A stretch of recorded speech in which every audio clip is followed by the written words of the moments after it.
Hey everyone. In this video, I'm going to show you how to set up unattended access with Chrome Remote Desktop.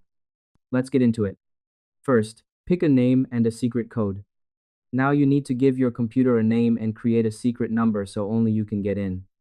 Type in a name for your computer, like Home Office, and then create a PIN with at least 6 numbers.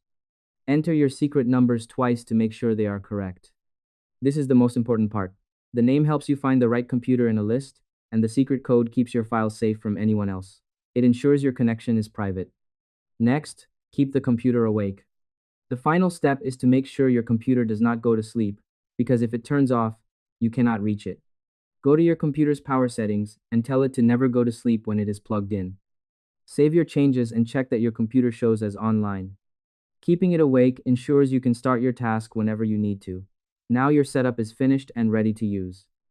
To set up access in Chrome Remote Desktop, go to the website, set a secret PIN, and keep your computer awake. This straightforward plan makes sure your computer time is easy to start from anywhere. And that's it. I hope this helped you out and I see you in the next one.